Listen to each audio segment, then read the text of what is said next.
Fala galera, como é que vocês estão? Professor Juliano aqui vindo para fazer para vocês a correção da prova da Campo Real de 2022, o segundo processo seletivo. Vamos dar uma olhadinha aqui então. Galera, a prova da Campo Real subiu um pouquinho o nível, mas ainda assim fica uma prova fácil, tá? Você não deve levar a prova da Campo Real como um padrão de história, a prova de história específica como um padrão. Dá para você perceber elementos como que uma questão é feita, tá? O estilo da questão é basicamente o mesmo.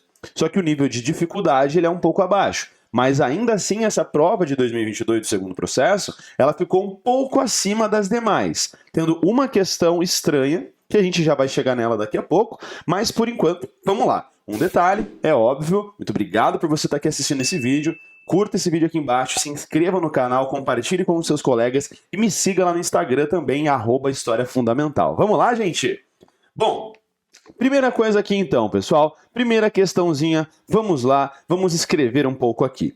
Na virada do século XIX para o século XX, o Rio de Janeiro passou por um rápido e caótico processo de industrialização, expansão populacional, que culminou em diversos problemas sociais. Aqui você tem que lembrar daquele contexto de transição da República dos Marechais para a República Oligárquica, né, para aquele processo de remodelamento da cidade do Rio de Janeiro, para o processo das reformas urbanas do prefeito Pereira Passos, né? E aqui, quando você já está falando de reformas urbanas, você já vai lembrar de duas coisas, do bota abaixo, e lembrar que vai acontecer no Rio de Janeiro a revolta da vacina. Né? Você já tem que estar, na hora da leitura do texto, na leitura do seu enunciado, trazer essa informação na sua cabeça para te ajudar a analisar as alternativas. Tá? Apesar de ser muito óbvia a alternativa, você vai ter que ver que o estilo de enunciado é muito semelhante ao da federal. O que a federal faria aqui? Colocaria alternativas para tentar te deixar em dúvida. Entendeu? Tipo, a revolta da vacina que aconteceu em tal lugar e não sei o quê. Sabe? Complexificar um pouquinho mais.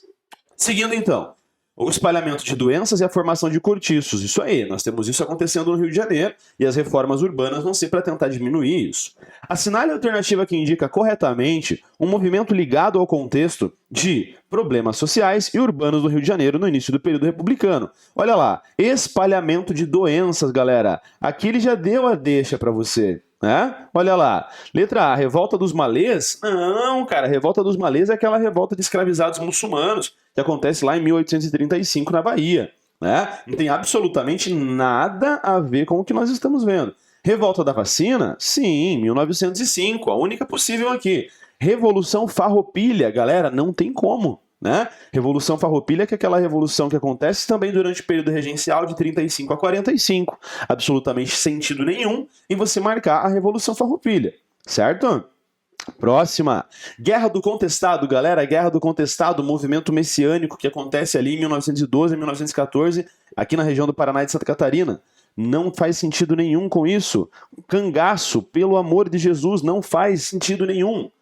Cara, essa questão estava extremamente fácil, velho, tá? Por isso que eu falo, você tem que ter uma noção da prova da Campo Real para ver o enunciado que é semelhante ao da UFPR, mas as alternativas não. Se bem que nesse enunciado não teria como fazer alternativas que deixassem difíceis, né? Porque o único movimento relacionado a algo parecido com saúde é a revolta da vacina. Então, né?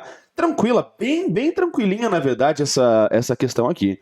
Professor, e para as outras provas? Cara, para as outras provas eu já ouvi falar que a prova da Campo Real é muito parecida com a federal, matemática e física.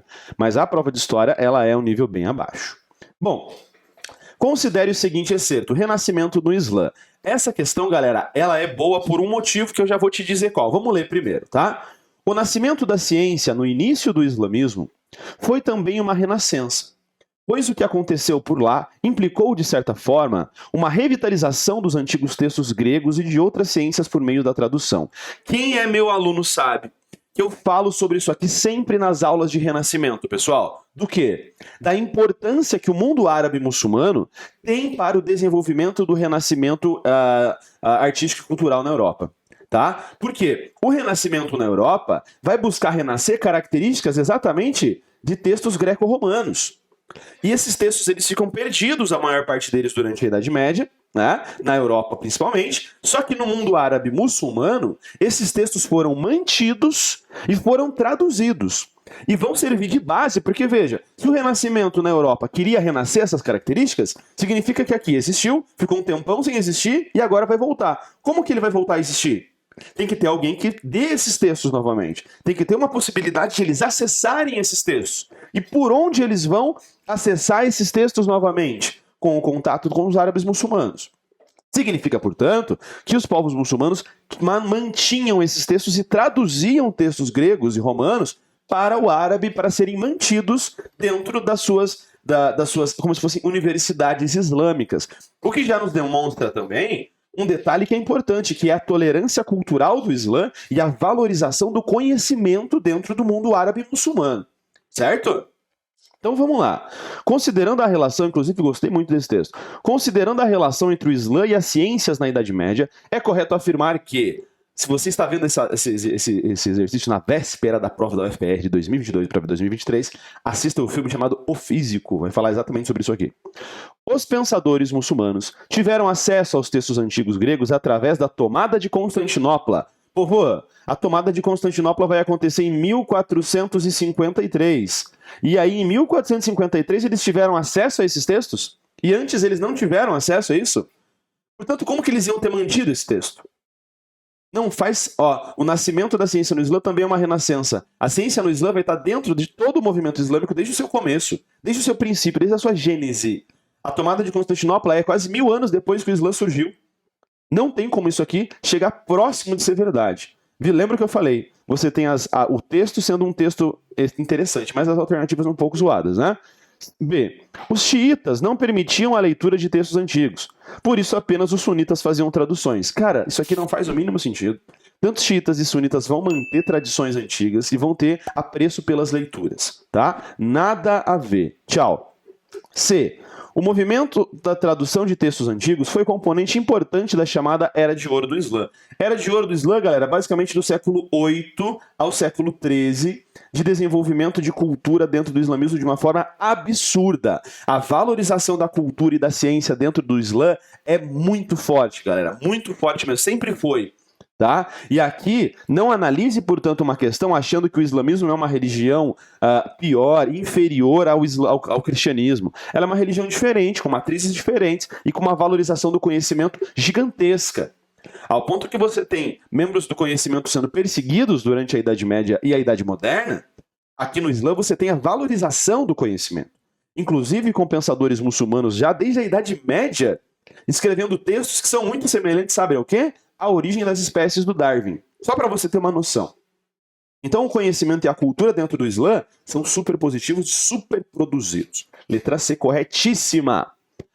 O ápice do movimento de tradução dos muçulmanos se deu com os mongóis, após a conquista de Bagdá. Não tem nada a ver, os mongóis têm uma conquista islâmica muito rápida, mas você não vai ter um desenvolvimento cultural marcado durante esse período. Essa seria aqui, talvez a questão, uma questãozinha um pouquinho mais difícil, né? A tradução de textos filosóficos como de Aristóteles não era permitido pelas lideranças muçulmanas. Aqui ele está querendo te pegar no teu preconceito contra o Islã, de achar que o islamismo é uma religião intolerante e por conta disso não mantinha textos de outras civilizações, o que está absurda e redondamente errado. O islamismo é muito marcado pela tolerância cultural com os vários povos durante a Idade Média. Letra C, portanto, verdadeiramente a alternativa correta. Show de bola, povo? E claro, por favor, deixa o seu like pra mim, se inscreva no canal, vai lá me seguir no Instagram, @História Fundamental. Vem comigo para mais uma. 32. Essa questão aqui é uma questão de efeméride, se liga só. 1452. Nossa, professor, mas eu nunca ouvi falar nesse negócio. E deixa eu te falar uma coisa, eu também não. A primeira vez que eu li isso aqui, falei, pelo amor de Deus, que tipo de efeméride maluca é essa que eu nunca ouvi falar? Só que aí você vai ver as alternativas e se liga. Leia o seguinte trecho de um documento papal, conhecido como Bula Dum Diversas, promulgada pelo Papa Nicolau V em 1452, em benefício, ou seja, favorável à monarquia portuguesa. Século XV, do que você tem que lembrar? Portugal já começa o seu processo de expansão marítima no começo do século XV. Em 1415 eles já vão chegar a Ceuta, tá? É um processo longo, que começa em 1415. Então aqui os portugueses estão se jogando nos mares. Naquele contexto de expansão marítima, no contexto de mentalidade renascentista, você tem que analisar essas coisas dessa forma. Nós vos concedemos pleno e livre poder, por meio da autoridade apostólica por esse edito, para invadir, conquistar, combater, subjugar os sarracenos e pagãos. Quem são os sarracenos? Os muçulmanos. Quem que são pagãos? Qualquer povo de outra religião, chamados de bárbaros, né? Outros infiéis e outros inimigos de Cristo, ó, como eles viam as pessoas que não eram cristãs. E onde quer que estejam estabelecidos seus reinos, ducados, palácios reais, principados ou outros domínios, e conduzir esses povos em escravidão perpétua, e apropriar domínios, ducados, palácios reais, principados e outros caminhos. A Igreja Católica está escrevendo nesse documento que ela é favorável a Portugal tomar conta e destruir qualquer outro povo que eles venham a encontrar, inclusive a escravizá-los em um contexto de expansão marítima. Assinale a alternativa que identifica corretamente o texto, que é o contexto histórico ao qual se refere o documento. Aí você pensa, cara, eu nunca ouvi falar desse documento na aula, pelo amor de Deus, o professor não lembrou?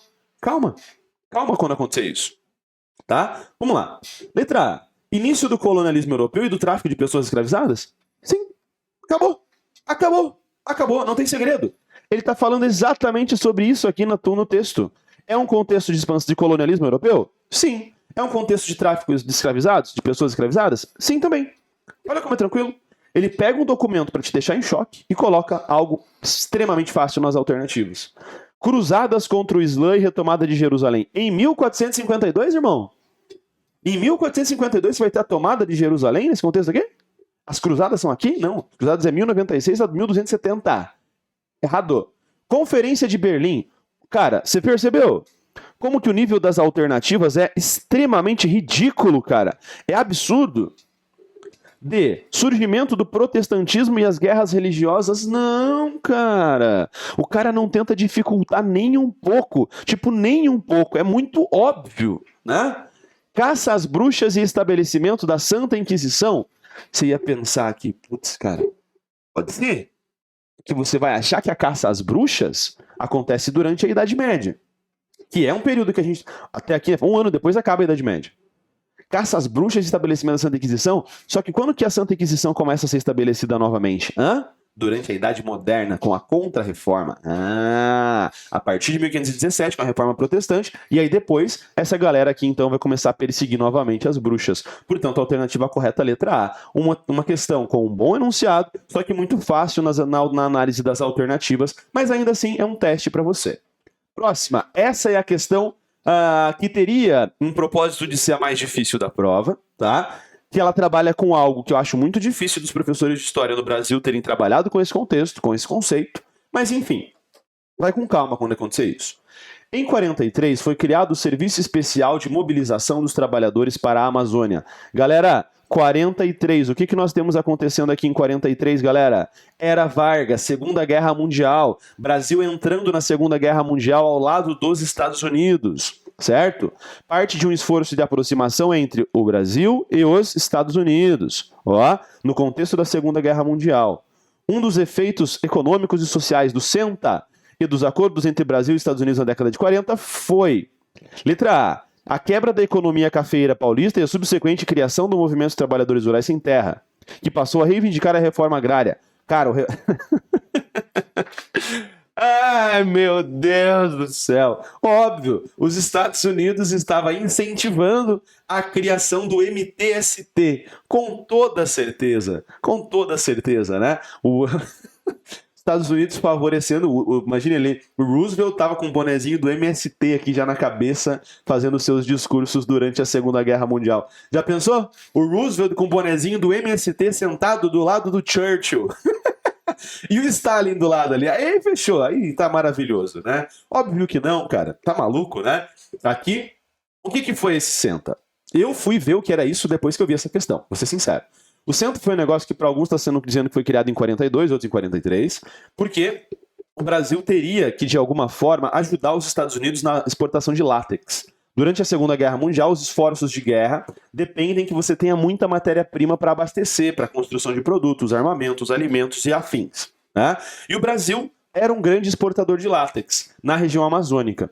O que acontece? Esse CENTA, esse Serviço Especial de Mobilização de Trabalhadores, é um movimento de imigração interna, de retirada, às vezes retirada forçada, de trabalhadores, de moradores da região Nordeste para chegar na região amazônica para trabalharem na extração do látex, no que a gente pode chamar de segundo ciclo do látex. tá? O primeiro durante a Primeira República. Por isso que nós tivemos, por exemplo, pessoal, a compra do Acre, né? E aí depois a criação desse centro é para levar trabalhadores para irem para a região amazônica para extração de látex, para ser exportado e vendido para os Estados Unidos. Tudo bem? A exploração da região centro-oeste, Amazônia centro-oeste, viu? Às vezes é um assunto que você não conhece, só que por uma análise óbvia, você tá ligado que isso aqui não pode. Por meio de agricultores amazonenses. Tá, a galera da Amazônia vem para a região centro-oeste e a formação de uma elite pecuarista que viabilizou a construção de Brasília como a nova capital do país. O cara usou muito substância ilícita pro cara poder fazer uma alternativa dessa, cara. Pelo amor de Deus, cara. Tá louco? Isso aqui é só pra queimar a cara do pessoal de humanas, né? Letra C. O chamado milagre econômico e a rápida industrialização da Amazônia. Galera, milagre econômico durante a Era Vargas, velho. Milagre econômico é de 1969 a 73. Governo Médici no talo da ditadura. Eita, nós. No talo da ditadura militar, o cara vem colocar isso aqui pra você? Ah, não, né, velho? E o que permitiu a formação da Zona Franca de Manaus, a importação de tecnologia estadunidense livre de impostos. Durante a Segunda Guerra Mundial, os Estados Unidos vão exportar produtos tecnológicos pro Brasil, ao invés de mandar produtos de arma pros soldados na guerra. Claro, né, meu irmão? Tá maluco? Viu como é que é absurdo? Por mais que seja um negócio que você fala, meu Deus, o que é isso? As alternativas são muito, né, simples. As alternativas são muito erradas, na verdade, as que estão erradas. Elas não te deixam quase nem na dúvida. O segundo ciclo econômico da borracha é a formação dos soldados da borracha. Trabalhadores nordestinos alistados pelo Estado brasileiro com promessas de boa remuneração que não foram cumpridas. Ó, você não sabia disso aqui ainda, porque eu não tô na tua cabeça quando você tá fazendo a prova. Só que deixa de lado. Aumento do extrativismo madeireiro e da produção de soja, o que desalojou as populações, os povos originários, e culminou na formação do Parque Indígena do Xingu. Não, cara, não tem absolutamente nada a ver com isso aqui. A única alternativa que poderia talvez te deixar em dúvida seria a letra E. Só que extrativismo madeireiro, galera, por que nós estaríamos extraindo madeira nesse contexto de Segunda Guerra Mundial? Que ele fala dos vínculos entre Estados Unidos e Brasil durante a Segunda Guerra Mundial. Entendeu? E aí, por lembrar e por eliminação, a gente chega à letra D como sendo a alternativa correta. Muito bem? É uma questãozinha interessante, tá? Mais difícil que nós tivemos na prova. Essa daqui, ai.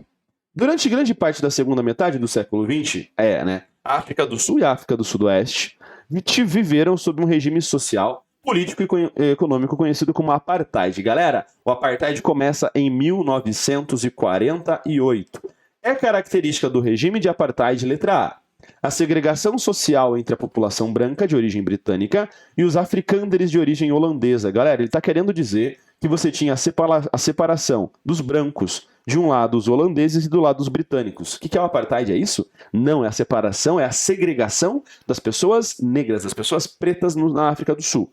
Separando elas. Apartheid, apartar, separar. Né? Aparta a briga lá, separa a briga. Então é apartar, separar. A deportação compulsória de asiáticos e africanos negros para países vizinhos, como Zimbábue e Botsuana. Galera, você não tem essa deportação. Apesar de, com certeza, isso aqui ser talvez um desejo de uma elite branca que se estabeleceu na África do Sul. Né? Entendendo que a África do Sul foi uma região de colonização tanto britânica quanto holandesa. E aí as pessoas que são pretas daquela região vão ser subjugadas. E com certeza essas elites brancas que se desenvolveram ali teriam essa ideia de exportar, de deportá-las, mas não foi isso que aconteceu. A lenta e gradual assimilação de pessoas negras e asiáticas na economia e na política do país. Pelo amor de Deus, cara. Assimilação, por que seria apartheid? Né?